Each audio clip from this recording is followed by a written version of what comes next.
and thank you so much for tuning in to the Barbara Dean Franklin Show.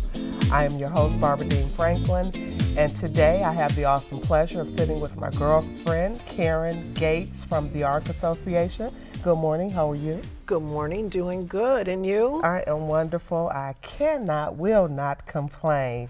I have Karen on the show with me today. Again, Karen is the co-founder of the ARC Association, which is a homeless shelter, homeless organization where you help the homeless people, but you're doing so many other things. So tell us a little bit about what you do at the ARC Association, who you are. The ARC Association actually is multifaceted. Reaching out to the homeless on the streets is our longest running program, but we also at this time are working on permanent supportive housing for individuals that are transitioning from the street, out of a shelter, out of three-quarter housing. They're finding out now in the world that the transitional housing model costs a lot of money. The VA just discovered this, but yet doesn't necessarily ensure sustainability. And so the ARC Association started the outreach to the homeless because it was what you could do with what you had in the very beginning, and it built relationships. That's really what it's all about, is building that relationship of trust with an individual, because like our relationship has been developing, and as it has, we're able to talk about some deeper things. We've built up trust. So if I needed to call you and maybe vent about something going on, you could lend me an ear, whereas in the beginning, I would have never thought of doing that. Exactly, and that's a true statement. Because we've our paths have crossed, we kind of share like stories, and so it's easier to trust people when you know they've kind of walked a mile in your shoes a little bit. So let's talk about just one of your outreaches that I really love is the fact that every Saturday at the park you feed the homeless, and you have volunteers to come out. Tell us a little bit about that program and where you're located. It's called Taking It to the Streets, and it happens every Saturday at Roosevelt Park, which is in front of the huge train station that everybody's trying to figure out what to do with. They are building up on it, some windows and that, and it's been cleaned out, and so there's some exciting things happening in Corktown. We were there before Slow's Barbecue was even a thought. It was still just empty buildings. There was the Chinese restaurant, and that was the only restaurant in the area that was up and running. What we do on Saturdays is we have clothing, and we have a hot meal, and we also have referral cards for individuals who need help and assistance. We have information cards that have phone numbers for them to get additional help. What we're meant to do is be that encourager to people in the process of getting the help. We don't have to duplicate everything else everybody's already doing. Then you end up with a glut of services. In fact, that's why we moved to Corktown.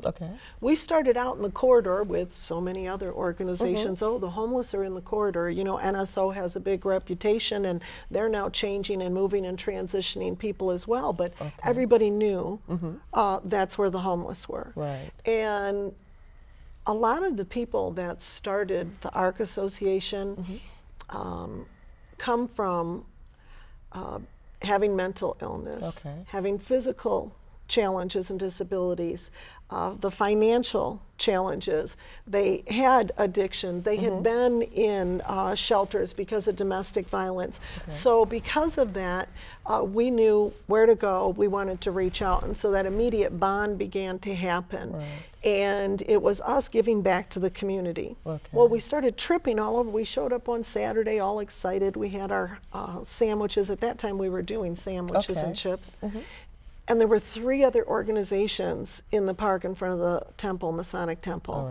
And we thought, oh my gosh, this is gluttony in the midst of poverty. A lot of people don't want to talk about that, taking just because you need and not being able to use. So we stepped back, and that's when we started looking, even though we don't serve the massive number of people of 400 meals in one sitting that you can do in the corridor, we felt it was important to change lives one life at a time, and that's a little more difficult with the masses.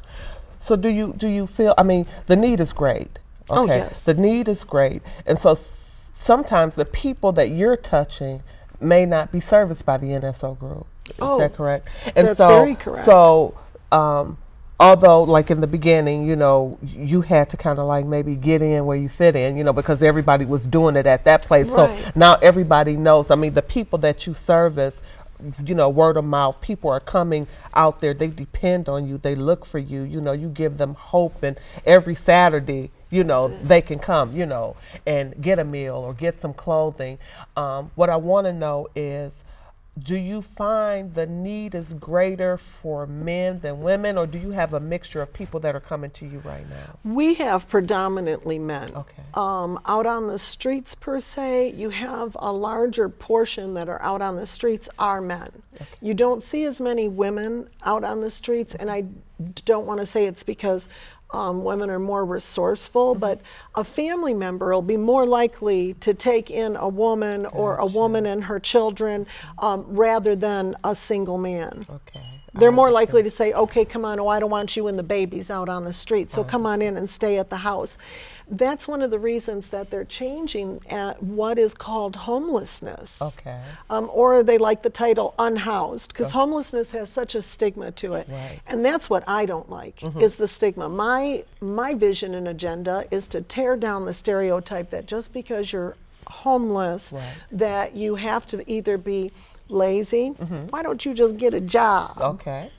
Crazy, oh, they're out of their minds because they released all the mentally ill out of the hospitals, you know, or addicted. Right. Oh, those people are just going to use that money to go get high. Why do I want to support and help them? Right. They're just dope fiends. So your passion, the reason that you do what it is that you do, where did it come from? I mean, you know, did you yourself, you know, did you go through something to say, you know, because we all have a story, okay? And and my story, my passion is for abused women and children, you know, and it came out of, you know, born within me because I suffered, from abuse, you know, sexual, domestic violence, you know, drug addiction.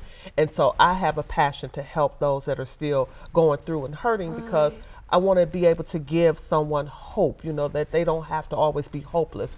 Where did your passion come from to do what it is that you do? And not only do, but do so very well each and every day you're out here. Not, you know, I mean, because we'll get a chance before this is over with to talk about,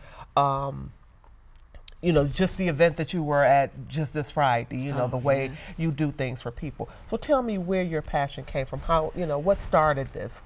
Ironically, I think my passion is about breaking down stereotypes and helping people. I'm a bridge builder. Okay. Because my friends have always said, you've got the most eclectic group of friends that they've ever seen. They're like, you're not just in with one crowd or one group, and you blend with all. And I used to be a chameleon back in high school. I fit in with, I didn't feel though inside like I fit in with anybody. So I began to fit in with everybody. I could change and become whatever you needed me to be able to fit in with your group. Right. And some of that has changed. I'm more comfortable in my skin the older I've gotten, and some of the changes I went through. But my passion started, ironically, my ex-husband and I had a holiday that we were apart, and I went to a soup kitchen because I was living in Texas at the time. I'm Detroit born, bred, still living in the D. And and it's where at that time I was down there, and I didn't have family. You know, I had extended family and church family and recovery family and things like that. But so I went to a soup kitchen and decided I was going to serve, and something clicked. Just in the simple being a servant and serving another person with, I had no agenda, I had no motive, I was just there to reach out and serve somebody and smile and share some love with them. Right. And that's what the ARC does. That's how we build our relationships. We serve people with the dignity that they deserve as a human being, regardless of what their personal situation is. And I have to say, because of that, when you give somebody dignity, you give them respect, you give them the power of choice. choice is so stripped down for those of us, whether we be trapped in a domestic violence situation, an addiction, a financial situation, whatever it is that has us bound up. Choice is one of the first things. We feel like we have to do whatever is given to us, to accept whatever is given to us. Yes. We don't do that at the ARC's table. All right. You don't have to take everything that is out. Now we have buffet meals. All right. Oh, yeah. And when So we're you have having a a choice. barbecue, yes, and we're Yeah. having a barbecue coming up on the 25th. We're doing, on the holidays, we do a family-style barbecue out there in the park, and it's Great. from 2 to like 4 o'clock on May 25th. And right. we're going to throw down, I mean, That's great. That's 60 great. pounds of chicken and all kinds of stuff. But that passion came out of my personal experience of feeling disconnected, of needing someplace, and then through salvation Okay. and my experience with the love of Christ when I received that, and he didn't hold anything that I had done or who I was against me, and I felt that in such a real way when that happened, that even as I stumbled and fell along my pathway to where I am today, still stumbling and tripping Most sometimes. definitely. Oh Most yeah, that definitely. humanness is the cross. Say we, you know, my favorite is that, you know, I'm not sinless, but I sin a lot less than I used to, you know. And so as I sit here and I listen to you talk, and then we just shared your birthday is September the 8th, mine is September the 9th, and I'm looking at you, and I'm looking at me, you know, and I'm hearing your story, and I feel your passion, because I too, you know, like to treat people with dignity. You know, sometimes people, you know, we share. You could be so kind, so loving, so giving, and people sometimes don't get you, you know, because they think you're not real, or you're too good, or you're fake, or, you know, whatever. And I too, at one time in my life, could be whatever you needed me to be, because I needed to be needed. And today I'm very comfortable with who I am. You know, I'm not doing what I do for you, but I do it for the love of the Lord, you know, because, you know, I love because that is God's greatest command, you know. And so I give of myself as God would want me to give, you know. So I thank you and I commend you for all that you do. To tell a little bit about how we met, I'm on Facebook, so, you know, we met on Facebook, you know, and one day I'm looking for a homeless lady that I befriended while I worked at AT&T, Myra. Myra and I became very close. The lady that I worked for, Nell Johnson, was moving back to Chicago. She was the one who met Myra, and she told me, I'm leaving, and there's a homeless lady, and she's in a wheelchair, and I need you to take care of her. So I went and I found Myra, and Myra and I became friends. I would bring my mother, my children.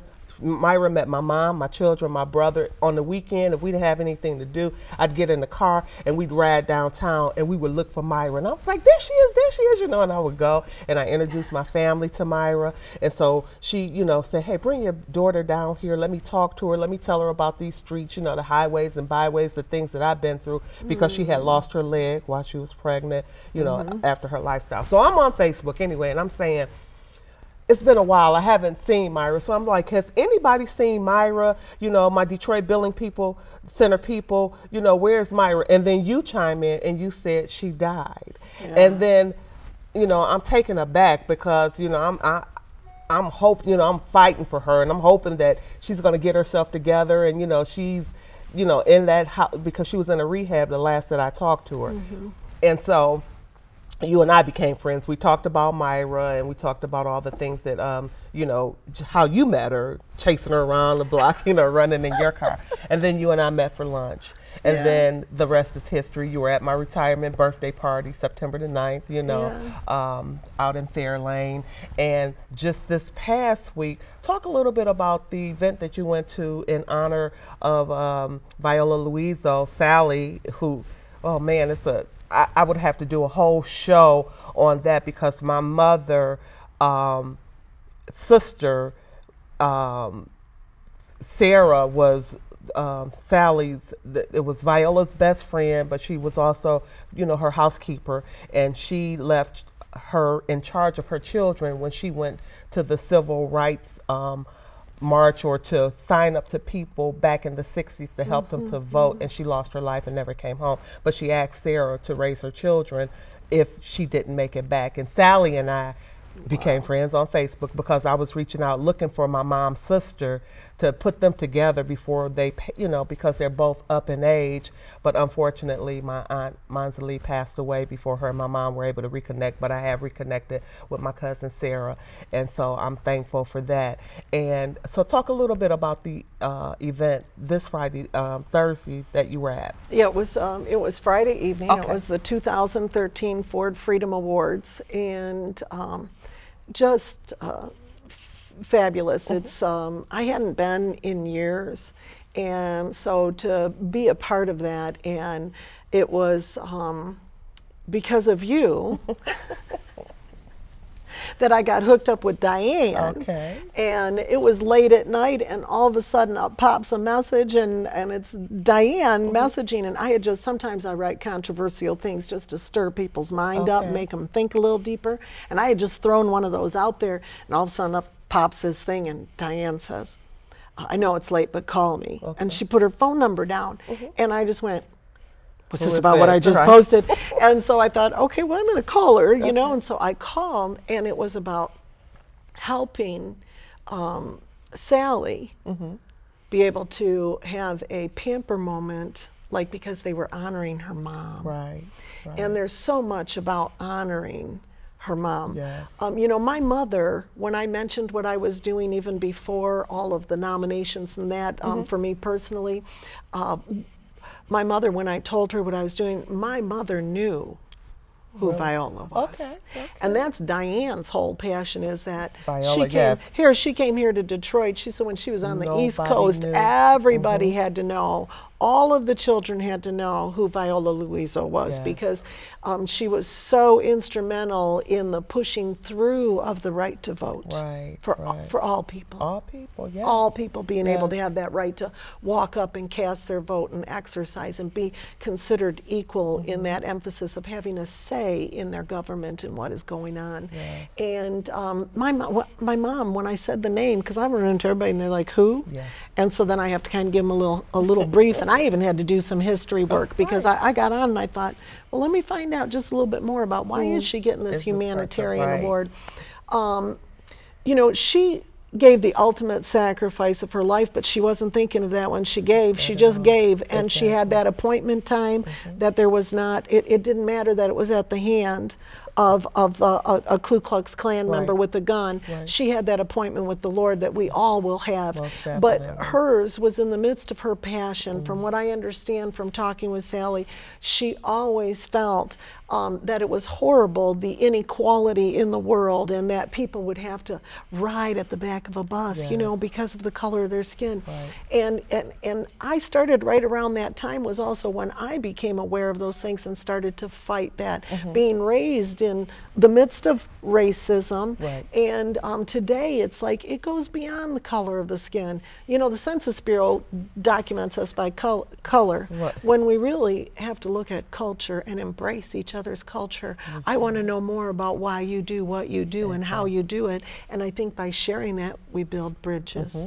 And so I was just very honored to be a part of all that, of recognizing Viola Luiso, who had just was a small person just doing everyday things. And you know what? I'm just like in awe sometimes of the Lord, because at my church, Reverend Jesse Douglas marched with Martin Luther King. I have a picture of them walking hand in hand. But he was Viola's supervisor on that night. He got the call. And I've been trying to pull him and Sally together so they can meet each other. He's getting ready to move to North Carolina, to Charlotte, and I'm going to do everything I can to try and do a show with them before he leaves. That would be powerful. It's just so much history, and you were honored, for the work that you do, Karen, just meeting you, I'm in awe of all the things that you do. I thank God that there is a Karen Gates that's out there every Saturday, to help the homeless. I have a passion for anybody, for people that are hurting, and I think if we all stood up to do one thing, that we could do so many things to help other people, and it's not that, like you said, when you were doing it and there were 3 people that were in front of the place, but people shouldn't give up doing what it is that they do, because the audience that I reach may not be the people that you reach. So somebody is out there in need, and unless we, lock arms and stand together, people will go on and they will suffer. But it's people, because of you, because of your courage, because of your determination and your tenacity to keep going in the midst of, I know people say you can't do it or whatever it is, it looks impossible. But on Sunday when I was at church, my pastor talked about Moses and how he felt inadequate, about his assignment that God has given him. But God said, I'll be with you. And so as long as we know that God is with us, then we will continue to do the impossible where we feel like it's impossible. But God, if he is for us, then who could be against us? If people wanted to help you, they want to volunteer with you, they want to offer their services for you, they want to give you a card, they want to give you money, they want to come out and, be out there on Saturdays, how do they get in touch with you? What is your website? The website is, of course, www.theark Association, and that is THEARK Association.org. You can call the office at 313-892-4746, or you can email me at info@thearkassociation.org. Okay. We are on Facebook as well, and if you're looking for me personally, you have to look for Karen Roback, and that's Robak, mispronounced all the time. Gates, that's why I kept Gates even when the franchise disacquired. All right. Well, and that's a good thing. Listen, man, see, you just threw me off. I was getting ready to say something. I know what I wanted to say to you. I wanted you to look into the camera, and there's somebody out there that's, they're hurting right now. They think that, this is it, that they can't do any better than they're doing now. I want you to just give them a word of encouragement and just, speak from your heart to somebody to tell them how good it is to just wake up every morning in spite of what they're going through. So. My favorite thing to tell everybody out on the streets is, if you woke up this morning, you've got a purpose. God's got a purpose for you today, and it doesn't have to be this large, grand purpose. It can be something as simple as smiling at the person next to you. They might need that smile, and it might be just that smile that they need to get over something they're going through. We don't know what's going on inside. One of my favorite things is hope. Hope is the knot at the end of your rope. And if you just hang on to that knot, even though you think you're at the end of your rope, there is a knot, and it is hope. And God is at the other end of that rope. And it doesn't matter, because his word tells us it doesn't matter when we go in, no matter how deep we go into the water, he's there with us. If you think you're sinking in quicksand, just hang on to that rope, because he's going to pull you through. I have a little addendum that I do to the typical footprints in the sand. Everybody knows it. I'm a recovering addict. By the grace of God, coming up on 25 years clean, and I just have to tell you, that's a miracle. Every day is a miracle that I don't pick up and use, and I know it's because he gives me the strength to do that. But it says, oh, well, Lord, I see where there's 2 sets of footprints, and then there's just the 1 set of footprints, and well, that's when I carried you. But see, for some of us, we're going to be looking back and we're going to be going, well, Lord, okay, I understand the 2 sets. I understand the 1 set, but I see that place back there that there's footsteps, and then there's those lines next to the footsteps. What are those lines? And yeah, and he says, that's when I had to drag you through because you weren't coming willing. And and so give into that willingness and hang on to that hope, and dare to reach out and tell somebody about what's going in. Find that person. If you need to, call the office. Come on down to Roosevelt Park. We're down there at 2 o'clock every Saturday, and we're there with love. That's what we're sharing down there. We might have a meal, we might have clothing, we might have phone numbers, but it's all about love, and that's the reason that we're there, and we continue to come there 24/7. Thank you. No, thank you. We thank you. And it's funny because next year, December the 23rd, I'll be coming up on 20 years in recovery clean from a crack addiction. So I know that God is able. I know that God is real. And I want you to know that He is as well. And that is why I continue to bring people on this show to give somebody hope, to spotlight people that are doing courageous and wonderful things in the city of Detroit, and to let other people know that there are people out here willing to help you, but the help comes from within. You have to reach out, and when you reach out, there's a hand to lift you up to help you out. So I want to say to you, thank you so much for taking the time out of your busy schedule to come here, sit with me. I love you so much. We will get together. We will do great things together. I will be out at Roosevelt Park on the 25th. I'm not sure because if that's Memorial Day, it is it's Memorial weekend. Family, it's family Memorial get Day, together. But yeah. I will, I will get with you. And I want to thank my public, the people that watch this show each and every week. It's been a minute since I had a show because I was taking care of my dear mother, who I love so much. She is the most important thing to me in my life. So I took a break so I could spend time with her. But I definitely want to thank you for tuning in each and every week to watch the Barbara Dean Franklin Show, Real Talk, Real People. I will close the show the way I close it each and every time, and I mean this sincerely from my beating heart to your beating heart. I love you.